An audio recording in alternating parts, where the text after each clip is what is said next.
Anton's POV. Clean the mess, Jericho. Tawagan mo ulit ng mga investors na pinilis ko. Set me an appointment sooner or later at ako mismo ang kakausap sa kanila pabalik.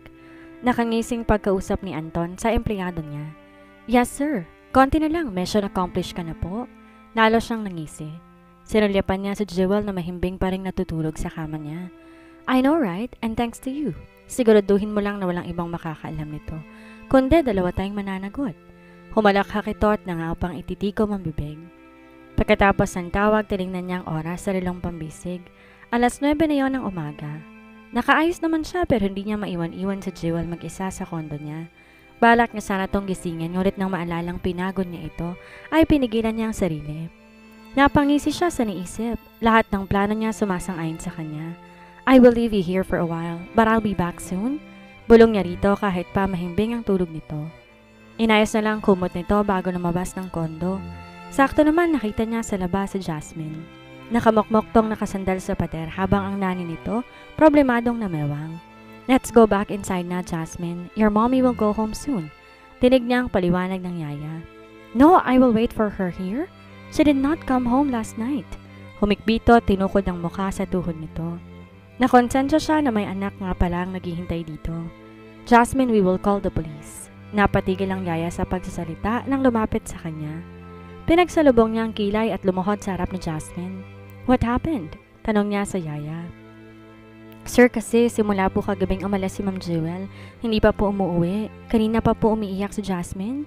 Hinahanap ang mommy niya. Nagdadalawang isip siya kung sasabing nasa kondo niya lang si Jewel at natutulog. May gusto siyang malaman kaya't gagamitin na lang niya ang pagkakataong iyon. Sinuklay niya ang buhok ni Jasmine gamit ang kanyang kamay. Little girl, I'm sure your mommy is safe. Pagod lang, gusto sana niyang idagdag.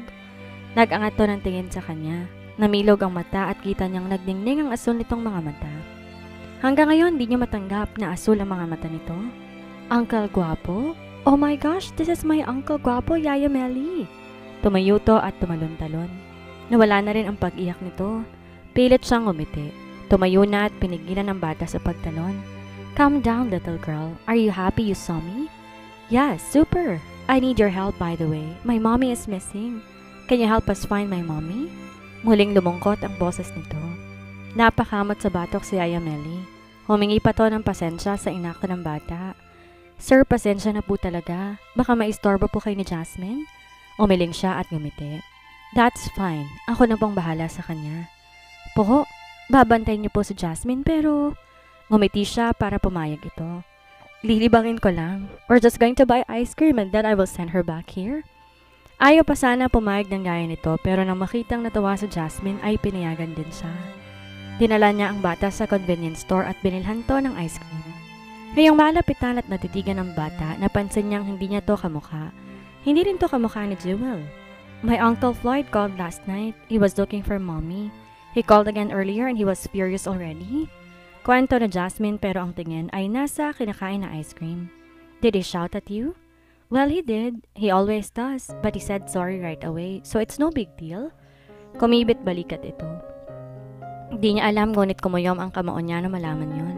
Hindi ba yun alam ni Jewel? Does your mommy know that your Uncle Floyd shout at you? Tanong niya sa matalas na boses. Nope, and don't tell her. She'll get worried about me and she might break up with Uncle Floyd. May halong pag-aalala sa boses nito.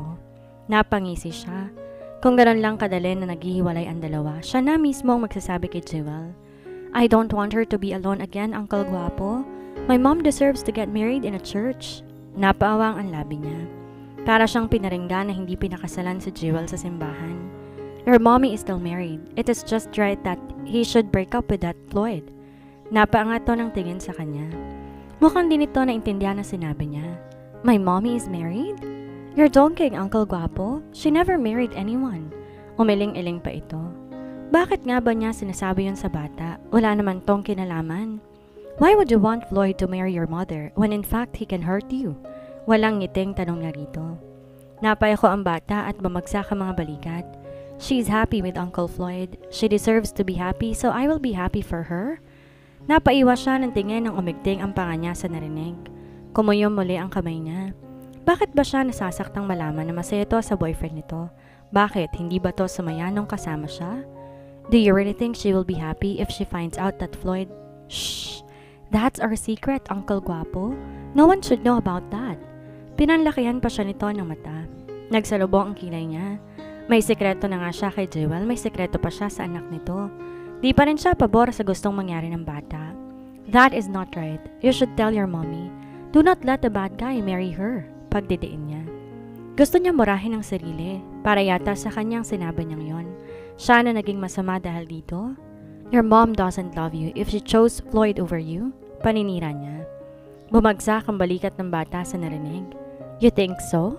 Inosenteng tanong nito sa kanya. Umangat ang gilid ng labi niya. Talagang guguluhin niya ang buhay ni Jewel. Hindi pa siya tapos. Di siya matatapos hanggat may galit siya sa puso. Tumango siya kay Jasmine. Absolutely, if she really loves you, she will choose you. From what I can see, she cannot live without Floyd. There's a big possibility that she will leave you behind. Natigilan siya matapos makita ang pangangilid ng luha ni Jasmine. But she took care of me even though I'm not really her daughter. Tuloy ang bumagsak ang mga luha nito. She's not your mom? Pagtatama ni Anton. Imbes magdiwang nalungkot pa siya matapos makita na umiling ni Jasmine. Napaawang ang labi niya sa nakikitang sakit sa mga mata nito. I wish she was. Malungkot nitong bigkas. Bakit imbes takutin to mas natatakot pa siya para dito? Paano nga kung makatuluyan ni Jewel si Floyd? Mapapahamak lamang ang bata. I was 3 years old when she got me from an orphanage. She was so lovely that day but very sad. Kwento nito. Napasandal siya sa upuan at maliit na nanguso. Bigla siya naging interesado sa buhay ni Jewel abroad. Really? Wasn't she scary? Of course not. She adopted me and let me call her mommy. I love her and I hope that Uncle Floyd will treasure her. Why do I feel like you don't really want Floyd for her? Pang-intriga niya. What? It's not like that. Floyd loves mommy, but I'm still hoping that my mommy will get a better man. Someone who will not hurt her. Natigilan siya sa sinabi nito. Siya na kasi ang dapat ang lalaki na yon, ngunit sinayang siya ni Jewel. Tingin ba talaga nito pakakasalan niya si Margie kapag iniwan siya nito? Ginawa lang siya nitong peste kaya't ngayon siya naman. Are you single, Uncle Guapo? Bigla ang tanong ni Jasmine. Napataas ang kilay niya at sinilyapan to. Umaasa ang mga titig nito. Gusto ba siya nito para kay Jewel? And if I am single, what's the matter? Kunwari clueless siya kahit paalam niya nang ipapara siya nito kay Jewel. Really? You're single? Nagliwanag ang mga mata nito. And you're happy because? Why don't you court her? Nabitin ang ngisi niya. What did you say? I said, my Yaya Melly is very single. She has kids but still she's single. You should court her. So her kids will have a father, Uncle Guapo. Come on, ask my Yaya Melly to be your wife. Excited na pamimilit nito.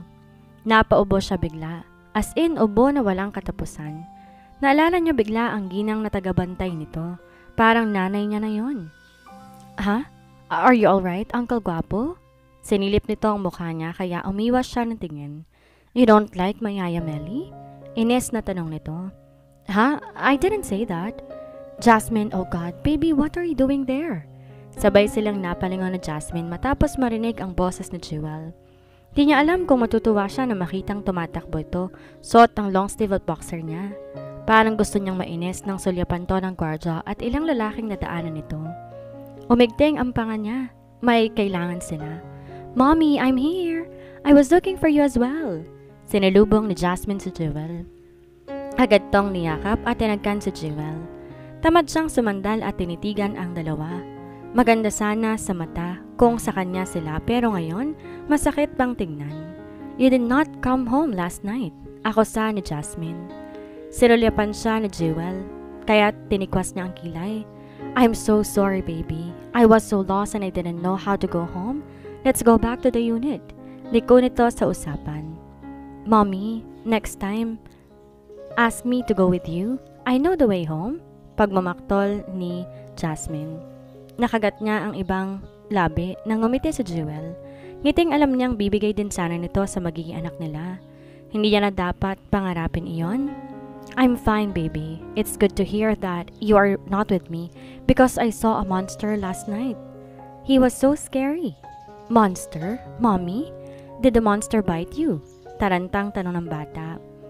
Pinigilan niya na mapangisi tapos matigilan si Jewel. Kitang-kita niya kung paano namula ang pisngi nito. Kinagat ng multo ang mami mo sa bandang ibaba. Singit niya sa usapan ng dalawa. Napaharap sa kanya si Jasmine. What? How did you know, Uncle Guapo? You should have saved my mommy from the monster? Paano niya ililigtas kung siya ang kumagat? Muntik na siyang matawa sa naisip kung di lang niya nakita ang matalim na titig ni Jewel. Surprisingly, the monster is good. In bed. Gusto sana niyang idagdag. What are you doing here by the way, Jasmine? You left your Yaya Melly. Ani Jewel na binuhat ang anak. Napatayo siya doon. Mabilis siyang humakbang at walang sabing kinuha si Jasmine mula sa bisig ni Jewel. Gulat pa to maging si Jasmine ay nagtataka. You're not allowed to carry heavy things. Mahinang bulong niya. What? Alam mo pa sa akin, hindi ko hahayaan na malaglag ang anak ko? Mabigat niyang bulong. Nanlaki ang mata nito. Ano? Sinulyapan niya ang tiyan nito. Napasinghap si Jewel at marahil nakuha ng sinasabi niya. Peste ka? Sambit nito bago siya tinalikuran. Mommy, wait for us! Tumigil to at namewang. Ang sama ng tingin nito sa kanya. Masama bang manigurado? Mommy, I asked Uncle Guapo to court Yaya Melly. Bigla ang balita ni Jasmine.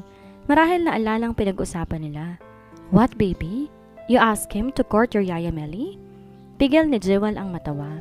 Nawala na rin ang inis na Jewel at napalitan ng pigil na pagtawa. Yes, he said he's single. Yaya Melly is single as well. They will be a perfect match then. Pagsang-ayon ni Jewel. I am not single. I am married. Madiin niyang singit sa usapan ng mag-ina. What? But you told me you're single. Tinaasan siya ng kilay ni Jasmine. Napatikim siya at sinulipan si Jewel. No, your mommy knows that I am married. Kita niyang nag-iwas ng tingin si Jewel.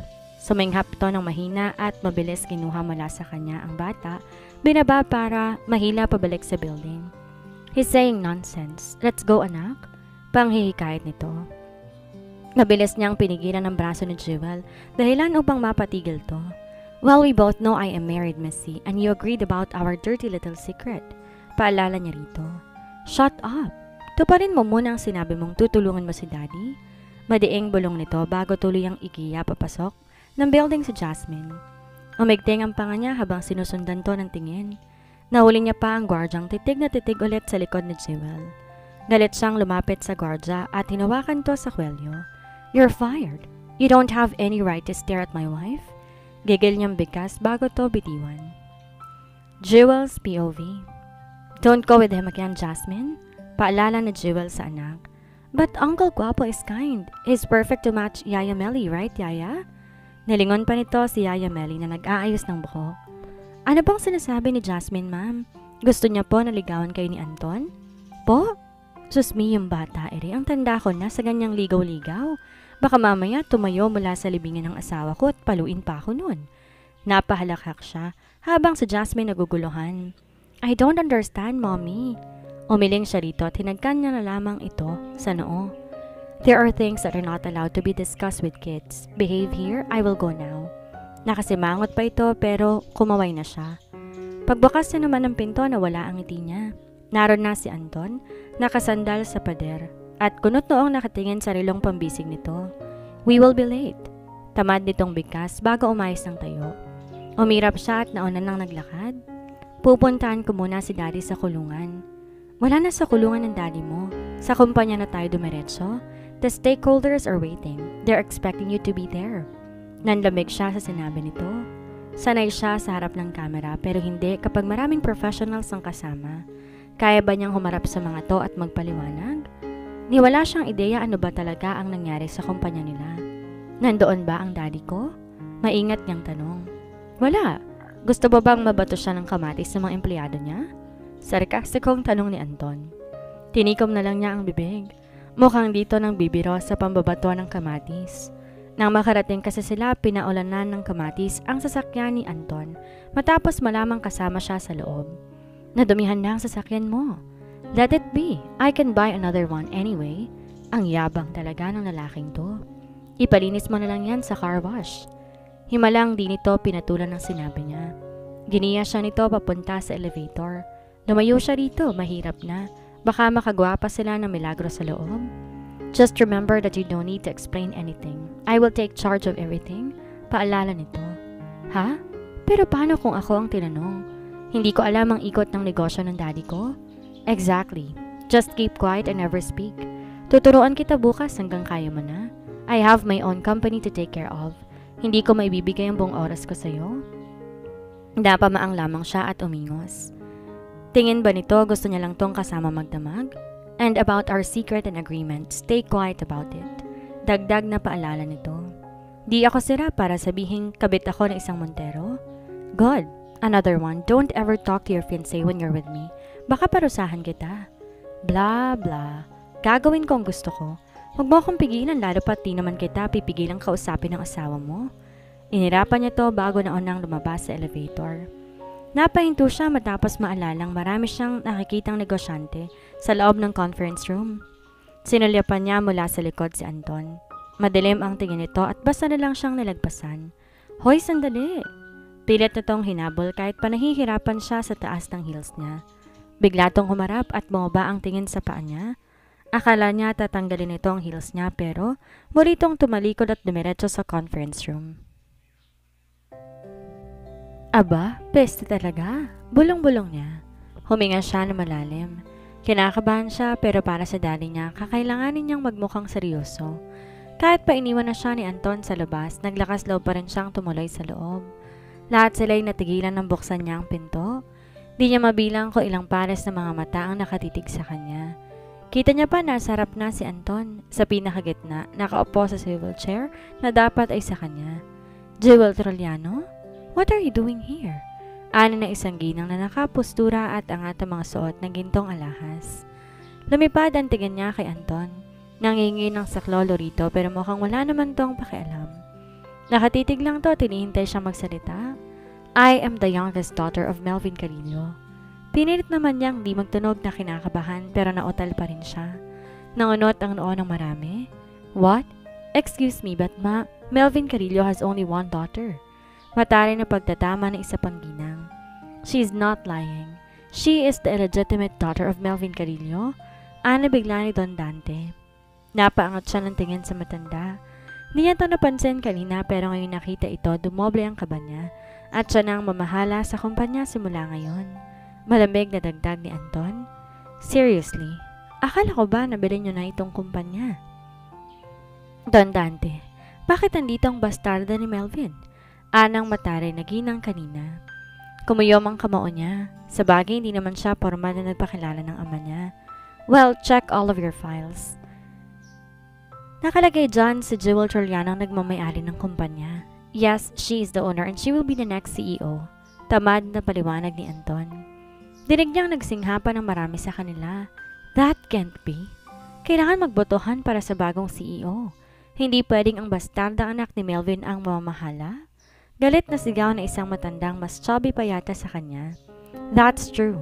Hindi ako papayag na anak sa labas ang gagamit ng pera ko. Ano bang alam niyan sa negosyo? Hayaan na lang natin bumagsak ang kumpanya nila kaysa masayang ang pera natin dito. Ani muli ng mataray na ginang. Nanikip ang pugso niya. Gusto niyang patunayan ng sarili pero nawawalan siya ng confidence sa mga naririnig. Nagbubulungan pa ang mga to.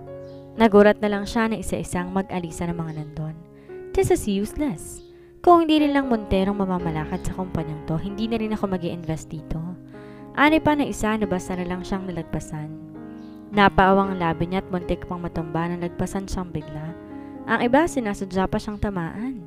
Hinanap ng tingin niya si Anton ngunit naniningkit lang ang mata nitong nakatitig sa mga papaalis na negosyante. Naparunok siya na makaharap si Don Dante. Nakangisi to sa kanya at mukhang natutuwa pa na inaalalayan siya ng lahat. Ano bang binenta mo kay Anton para tulungan ka? Katawan mo? Nanguuyam na bulong nito dahilan upang bumagsak ang luha niya. Wala akong binibenta. Don't lie to me, Iha. Pupunta ka pa lang, pabalik na ako. May asawa ng apo ko at huwag mo nang dungisan ang reputasyon niya. Gigil na bigkas nito. Stop that, Lo. Ani Anton na hinila ang lolo niya. Para siyang maubusan ng hininga dahil totoo naman, katawan niya ang kapalit ng tulong ni Anton. Humakbang siya pa atras. Mali na humingi siya ng tulong dito. Jewel, come back here. Sigaw ni Anton, ngunit tuluyan na siyang tumakbo palabas ng conference room. Don't run after her, Anton. Not again. Dinig ba niyang sigaw ng matanda? Anton's POV. Where have you been? I told you not to run after her. Hindi ka talaga marunong makinig. Galit na sermon kay Anton ang kanyang lolo Dante.